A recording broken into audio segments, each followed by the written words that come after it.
properly determine the eluent, you would run a series of TLC tests to get an appropriate RF value. But for time purposes, we were told to use 4:1 hexane ethyl acetate. To begin, we'll have to separate the compounds of the unknown mixture via column chromatography.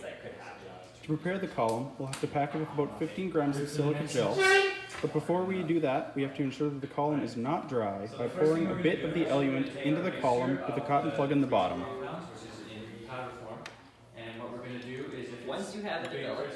Next is the addition of the silica slurry of the eluent and the silica gel.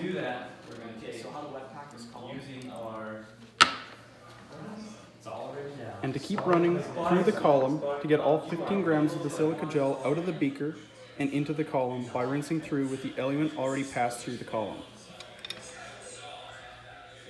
So make sure you just get a little sample in it of our mixture, and we're just going to do that by pressing the flying pipette into the mixture. That's sort of already covered by make sure you're a little So once you've done that, you're going to take your TLC plate and you're going to mark a dot on it. And you're going to Without letting the silica run dry, tap the column with a tube to help the silica settle and pack down in the column. Once the silica has been packed completely, the mixture, which we now have, must be separated in the smallest volume possible of ethyl acetate. Otherwise the sample will band and will be too broad to separate the chemicals.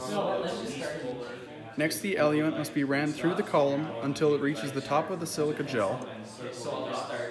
Once you have a nice packed column, about 10 times. And the mixture can be added evenly with a pasture pipette. We want to figure out our ideal RF value, because the ones that are close to the ideal RF value are what we want to use.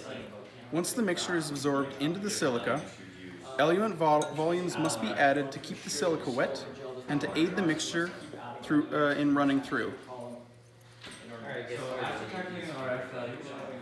Once the mixture has been soaked completely into the silica gel, the column will run into test tubes to collect fractions to be analyzed via TLC to monitor the eluation of the compounds to be isolated.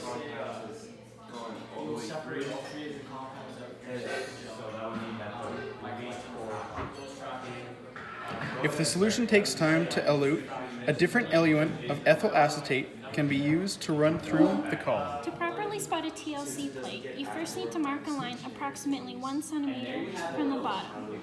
Along this mark 3 areas to show where you will spot each fraction. Make sure to do this with a soft pencil or it will damage the silicon on the plate. If you do these spots too low, the plate will not develop properly. Then you can begin testing each of the fractions. First, clean a glass capillary spotting pipette with an appropriate solvent. Then with the fraction sample, you gently tap the capillary on the spot, making sure the spot does not get too big. After the eluent evaporates, you check for results under UV light. If nothing shows up, you keep testing until you get results. You can keep reusing the same areas on the plate as long as there were no results there. When you do get results, mark them with a soft pencil so you can later be able to calculate the RF values. RF is the retention factor. It shows the ratio that the element traveled compared to the distance that the compound in question traveled. The ideal RF is roughly 0.3. This is so the compound that we are analyzing travels about halfway up the TLC plate. If the RF is too small, we can change the eluent to a more polar one, allowing the compound to travel farther up the TLC plate due to an increase in eluting power. The opposite is also true.